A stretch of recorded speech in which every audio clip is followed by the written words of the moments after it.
Hey, Chris Jenkins, credentialed member of the media covering the Carolina Panthers for Charlotte Vibe. For the first time this season, I'm finally back out on Bank of America Field as the Carolina Panthers had their first and only preseason game of the year, taking on the Buffalo Bills. Great game, great game. Anytime you win, it's a great game. But we had some things that happened that are definitely worth talking about, what we will spend a little bit of time talking about tonight. Final score in this game right now tonight, Carolina Panthers 21, Buffalo Bills 0. And sorry for looking around. It's late at night. There's a lot of stuff going on, so I may get just a little distracted tonight as we're looking through everything. But the big thing by far tonight, injuries. Injuries mounted up quite a bit. We had a pretty long list of players who did not play, and then we had a long list of players that got injured. But the first thing I'm going to do tonight is go over some of the statistics, and then I'm going to touch on some things. Now let's do this. Let's make it fun. Let's go ahead and, since it's late, let's just kind of get right into it. Let's go ahead and get right into the video of Coach Rule responding to his thoughts on the game tonight. So let me cue that up for you really good here.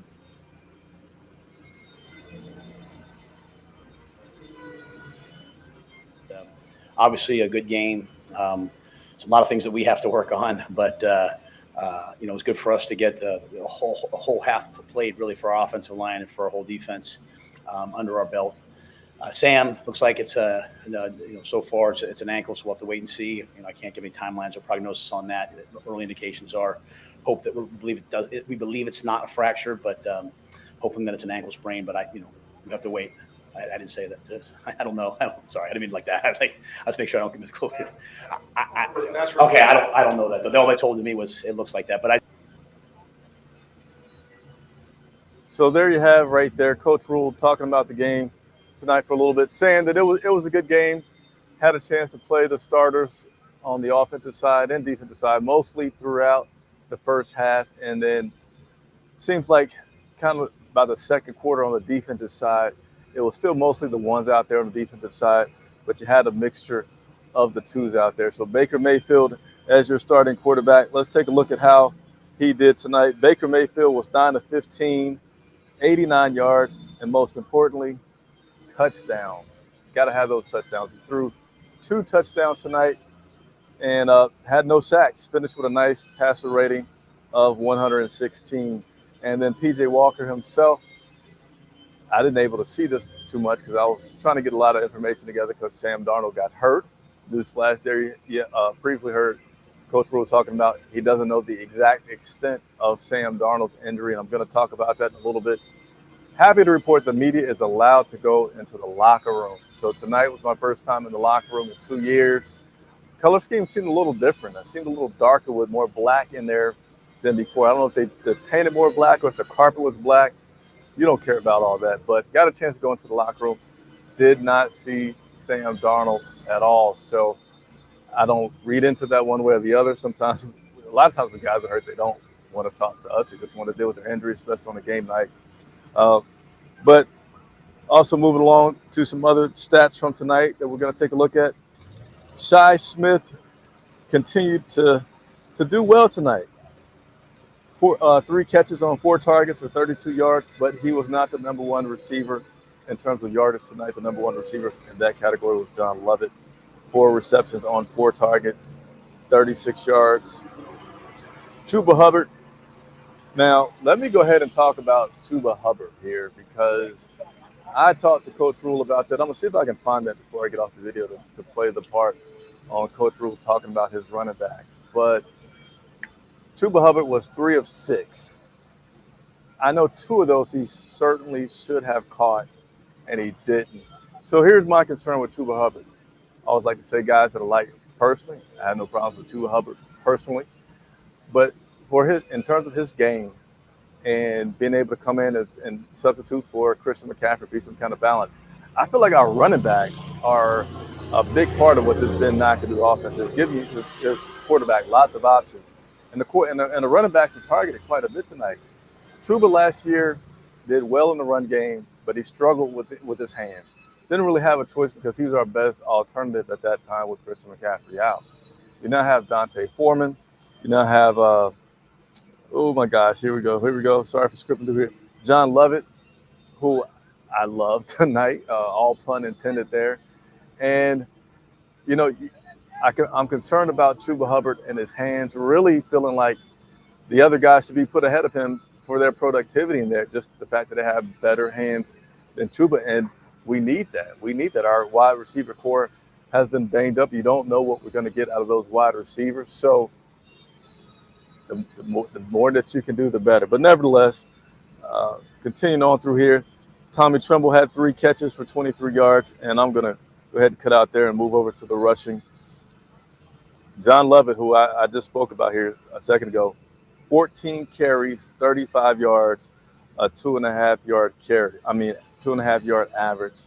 Dante Foreman 3 for 6 yards, and then Chuba Hubbard 4 for 4, 1 yard. So if you look at that, let me go back because I didn't really realize that before I got on here. Chuba Hubbard had 4 carries, 4 yards with a 1 yard average. He was sandwiched in there in between 2 quarterbacks. So, man, cuts are going to have to happen here soon.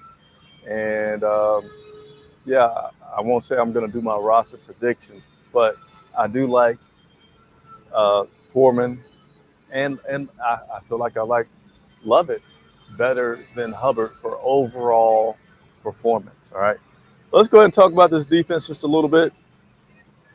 Defensive stats from tonight: Frankie Luvo led with tackles, 8. Xavier Woods with 5. Austin Larkin had a pretty good game.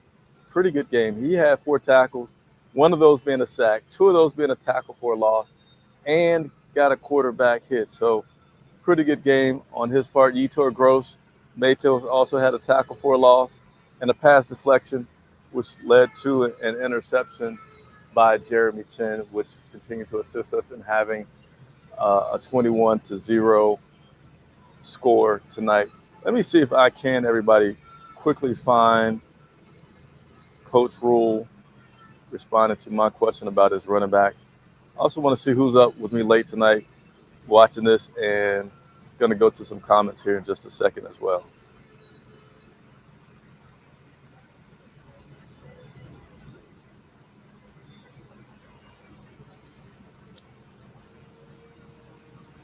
Yeah, let me go ahead. I got this ready for you guys. Let me touch on some comments real quick before I get into that. What's going on, popping bullets? All right, how's Donald? How's Darnold? What's happening, Chris? Says Rodney. I feel like Chuba is going to get cut, says Rodney. I feel like he should be a candidate for getting cut because I really do like the other guys ahead of him. Not saying I'm cheering for him to be out, but I just cheer for those other guys with having some better performance right now. Chris, nice to see a win, but what's the word on Zane and Sam? Chuba should get cut. All right, let's go ahead. I'm going to talk about the injuries. That's no doubt the big story for tonight. Let me go ahead and play this one other clip as I'm talking currently about the running backs, what I feel that we should see, and some things that you all feel that you should see tonight as well. All right, so I got this queued up for you. Let me go ahead and bring it to you.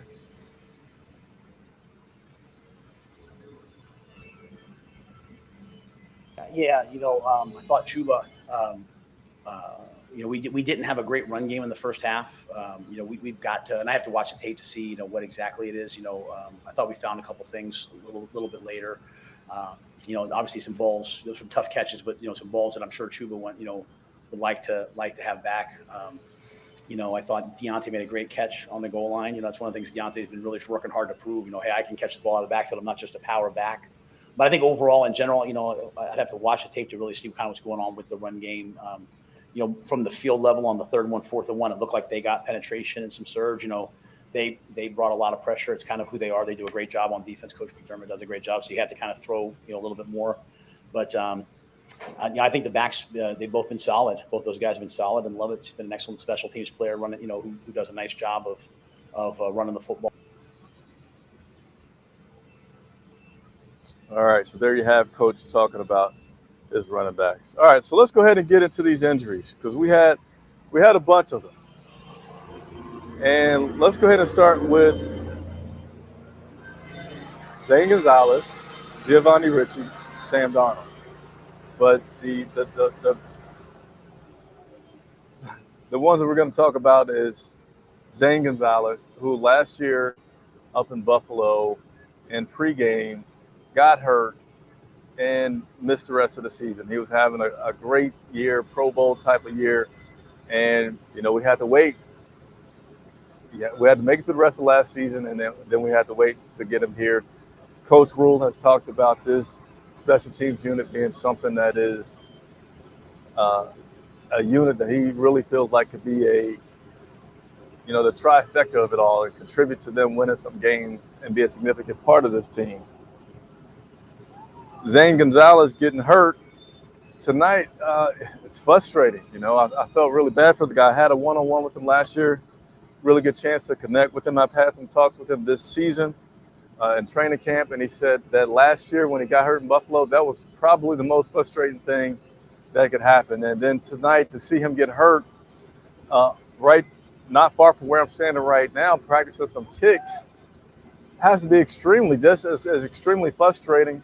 Saw him in the locker room, spoke to him briefly, and just could tell that he is pretty upset, as you might imagine, with the injury. Don't know the full extent of these guys' injuries. They get x-rays a little bit tonight, but they go for MRIs or something that can tell you a lot more. So that I'm sure will be coming soon, and as soon as we get more details about that, that'd be great. But you have to feel like with the kicker, and he was on crutches when I saw him in the locker room, that Zane is going to miss some time, and that's things could go south real quick with your team when you get injured. I feel like we have a lot of injuries mounting up on this team, just the nature of playing football, and you have it at pivotal positions.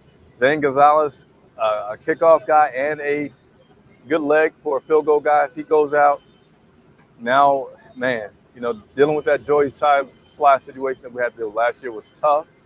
This team could be in a dogfight for some games or for some victories or with some tight games.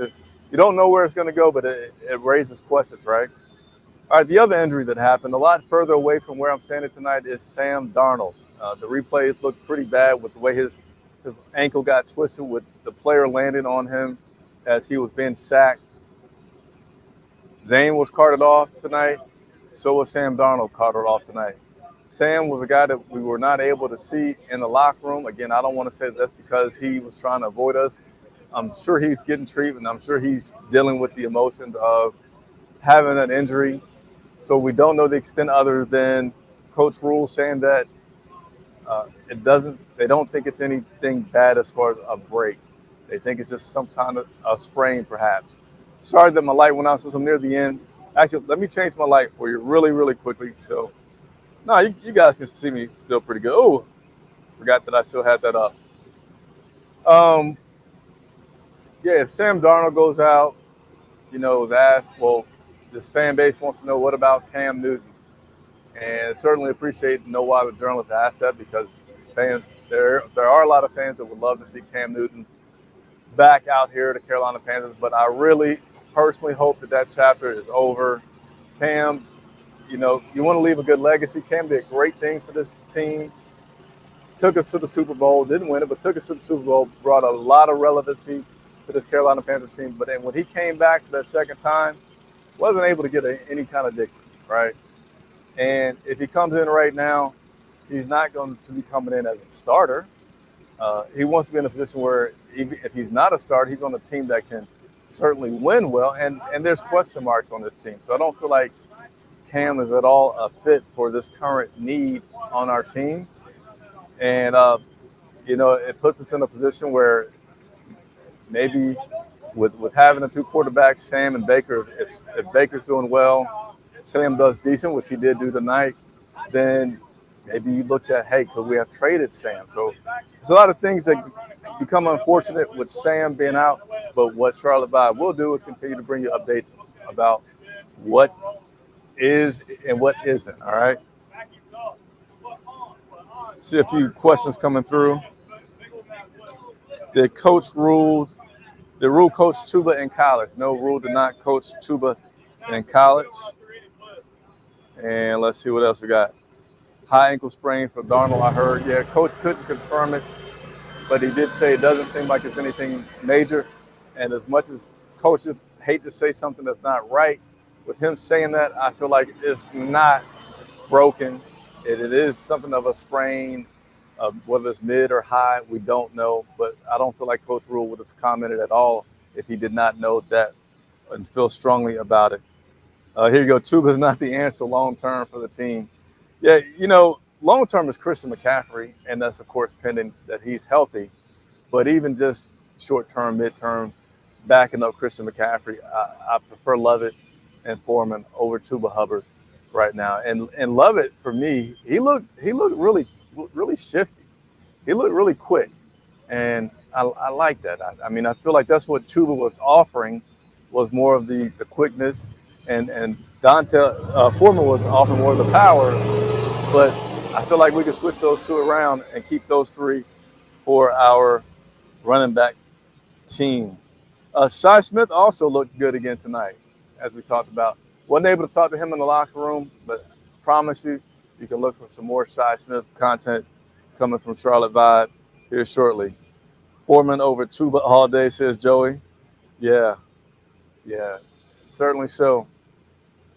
Going to give you guys a few more moments for some questions. I'm going to check over my notes for a second to make sure I don't have any other things that I want to point out. But hey, one thing I haven't talked about tonight is asking you to subscribe to the YouTube channel. Please do so. Help us get to 5,000 subscribers before the preseason. We got just about a week and a half left to go to do that. If you already subscribed, hit that like button. And also, I go live for the purpose of taking your questions. Love taking your questions. I earned the nickname Man with People from my man Cody over at C3. Let me know what questions you have. Questions for me, questions for players, questions for coaches. That's what I love to do. That's why I go live, and that's how I try to be different and get your interest. So hopefully you'll do that. Also, Matt Ariza, who did travel with the Buffalo Bills to Charlotte, did not play tonight. As a result, you had the backup quarterback. Oh, man, I forget his name. He was number 11. I forget his name at the top of my head. He was their punter tonight, and he actually – the way in which he punted actually worked out pretty good for the Buffalo Bills. It was like a low straight line, and it wasn't an end over end kind of punt. It would land long ways or flat, if you will. So as soon as it would hit the ground, it would take off rolling. So even though his punts may only be 25, 30 yards in the air, as soon as they hit the ground, they would take off. And also because they're low line drives, he was angling them where the returner didn't really get a chance to catch it cleanly and field it. And to me, worked out pretty decent. But it's a very bad situation. And right now, the punter for the Buffalo Bills, Matt Ariza, it has accusations of being a part of a gang rape. And so even though he did fly later on before the game, they decided to pull him and not have him play tonight as they continue to look further into that matter. All right, let me go ahead and see if there's any. Yeah, Matt Barkley, thank you so much for that. Matt Barkley was punting tonight for the Buffalo Bills. Let's see, Shi is money. Shi Smith is going to be a star. I agree. I'm midnight live at the stadium, 11:51. I'm going to get out of here hopefully. Well, I won't get out before midnight, but I'll start breaking it down before midnight. Is Ian Thomas going to make the 53-man roster? That's a good question. I think Ian's going to make the 53-man roster. I feel like he will. And when you first said that, I started thinking like, oh, no, Ian hasn't been doing good. Ian is on this team because he's a great blocker. And it's not uncommon for us to have two tight ends out there at one time. And so I feel like Ian certainly has some value to this team because of his blocking abilities. And, he had a new contract that he's on. It's a decent contract as well. A little surprising to me at the dollar amount that he got. But I feel like Ian Thomas is going to make this team. He's just been bothered right now by a rib injury that he had during training camp. And, trying to have these guys be healthy. It's a 17-week season instead of 16. So I feel good about Ian right now. How do you think the O-line held up tonight for Baker? I feel like the O-line held up well. excuse me, I always do a day after show where I have a chance to review film and look at the line a little bit more. It's hard for me to look at the line doing live game action. I know Akeem Kwanu was part of that essential part of protecting Baker. Baker did have to scramble a few times tonight. By the way, if you saw the hit, he scrambled and he was running out of bounds, again, right near where I'm at, and lowered his shoulder on the guy that really wasn't trying to hit him. And Baker said that he went to apologize for the guy, but it doesn't feel like the guy really accepted his apology. He said it was, you know, kudos to that Buffalo Bills guy for not trying to hit him, but he said he should have, wish he could have not have run into him. But I feel like the O-line held up pretty good. And, you know, it's going to get better. It's certainly just going to get better. One thing, though, and as I say that the O-line held up well, and the score, the outcome of this game is what I expected, with us coming out on top, because we played our starters against their twos. But I will say this, I feel like we still came out just a little bit slower than, and there was a few things that was a little bit rusty, and this team needs to get some more chemistry together. So these next 2 weeks, was it 2 weeks? Yeah, next 2 weeks should be helpful in getting that synced up a little bit better and more improved. All right, that's going to wrap us up for tonight. I appreciate everybody for tuning in and watching. Subscribe, tell a friend, leave a comment, let me know your questions. I'm Chris Jenkins, reporting live from Bank of America Stadium, the Charlotte Live.